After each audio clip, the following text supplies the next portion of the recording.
Now here's a story about how John became a cyborg. My brace wouldn't work. Scared? Yeah. Surprised? No. I had been complaining about both the brakes and the tires leading up to this. I had even taken pictures of my warning lights on my dashboard and even of the trailer damage from a close call in South Carolina days earlier when the brakes faltered. I saw the vehicle stop at the light in front of me, getting bigger and bigger. I couldn't slam into them with this 15,000-pound vehicle. The carnage would be massive. I looked down, 45 miles an hour on the speedometer. No time. Trees on the right, oncoming traffic on the left. The decision only took a split second. I remember seeing a close-up of a tree trunk and then a hideous sound.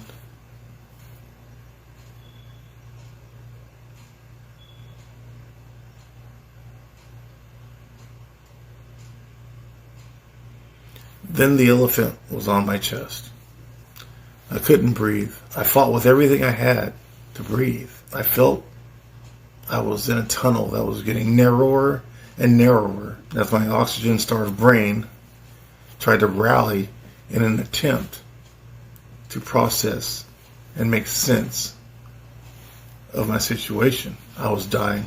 I wasn't in any pain. In fact, I felt so light. There was a fleeting, saddened feeling that this was going to be hard on my mother. I had told her I loved her the last time we talked, then left. I think I have a snapshot in my memory of doctors trying to get me to move my leg. A witness to the wreck would later tell me that the lower part of my leg was grossly dangling by not much at all.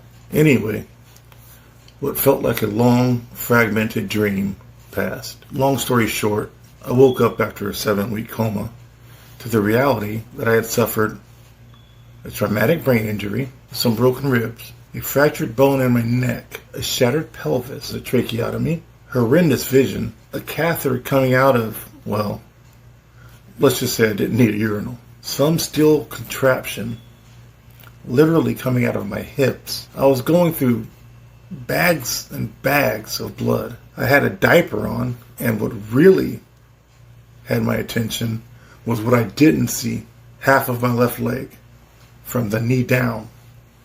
There was also a nasty break and subsequent rod placement on what was left of my leg. This was going to be a long haul. Well, on the bright side, I definitely was going to have some time to mentally prepare.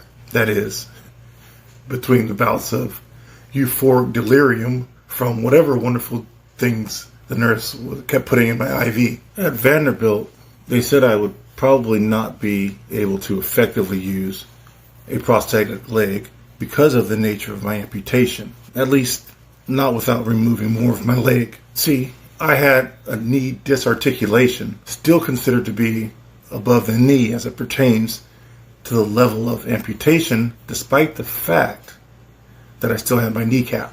I also seemed to be saddled with what doctors called phantom pains. Bad.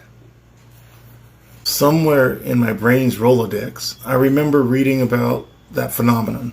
Most alarming was the fact that every so often, my foot, that wasn't there, felt as though it was engulfed in white-hot flame and being crushed at the same time. It also seemed that my missing calf, ankle, and shin took it upon themselves to not be outdone by that foot. A high dose of Lyrica twice a day made it mostly bearable. Lyrica is a nerve blocker. I also had what felt like a serious burn on my right thigh. I would eventually find out that the pain was from a skin graft that was needed for what was left of my left leg. This was going to be a long haul indeed. At Vanderbilt, they said I would probably not be able to effectively use a prosthetic leg because of the nature of my amputation. At least, not without removing more of my leg. 2 months later, I'd finally leave Vanderbilt University Hospital and transfer my medical care and recovery to the Veterans Administration Medical Center in Cleveland, Ohio. That it was going to be a long haul was an understatement. It was to be the longest and most painful fight of my life. My prosthetist, Theo, assured me that I would indeed walk again effectively with a prosthetic. It wouldn't be easy, but we would figure it out as we went. So meticulously, my team put me back together, piece by piece. With the tenacity of my physical therapist, Joe, who seemed to only know one word, core, and other therapists, AJ, Matt, and Ange, I gave everything I could and learned to walk again. Well, I was so overeager to walk again, Joe would not let me go home with my prosthetic because he feared I would hurt myself trying to use it before I truly knew how to use it. And I'm sure he'd have been 100% correct. I would get so mad about going home without it after what seemed like countless appointments. Trust the process, he would say. That is one of my most memorable phrases. Trust the process. Finally, I was allowed to take my prosthetic home. And what did I do the week after I got it? Went skydiving. Now, because of my recreational therapist, Patty, I got involved in almost everything that she would introduce me to. Cycling, rock climbing, skiing, aquatherapy, powerlifting, field events, glass blowing, blacksmithing, horse therapy, and much, much more. Many times I would protest, but still go, usually with an attitude, but end up having complete fun. To this day, my philosophy is, Patty's always right. Now, I compete on a national level in the Veterans Wheelchair Games every year. Then, in 2019, I was approached by a member of a research team. This research had to do with restoring sensation in part of my limb that was missing. The research team was a combination of the VA and Case Western University. I would be the only above-the-knee amputee in the country to participate in this, with the ultimate goal of having a robotic prosthesis that I would be able to connect to my nervous system via my sciatic nerve. I was all in. I don't know which was more exciting to me, being able to feel my lower left leg again, or the possibilities that this would lead to and give all those who would come behind me. What an awesome opportunity to further the quality of life for my fellow humans. Unfortunately, a delay would happen. As you know, in 2020, COVID hit, so that was going to be 2 years of nothingness, and I just had to sit on that excitement and practice being patient. So I had the operation, and since there was no precedent for this, we had to play it by ear. There were some minor issues that arose from the operation, but all in all, it went well, and it took about 6 weeks for me to heal and to be back in my regular groove of things. Training for the games, working out, all of the things that enriched my life. And here's a schematic of the implants that they surgically placed inside my body. There are 64 total wires.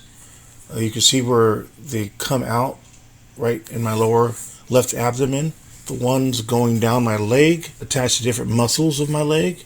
One goes around to my glute, and the others go to my sciatic nerve with a cuff. They have different contacts attached to or touch different parts of my sciatic nerve. You can send different signals, electrical signals, down, and you see the connectors. Those are also inside my leg, inside my body. I can feel it under my skin, so it really feels weird, but that's what we're working with, and that's what the research is centered around. Are you curious about the future of artificial intelligence? Get ready for an eye-opening journey as I transfer into a real-life cyborg. Watch my compelling series of videos to learn about the advancements in AI and robotic technology and get the exclusive behind-the-scenes looks at the process. Join me in my captivating journey and become part of something big. Like my videos and subscribe now to follow me on this incredible journey. By subscribing, you will gain access to exclusive updates on my transition, the good, the bad, and the ugly. Thank you.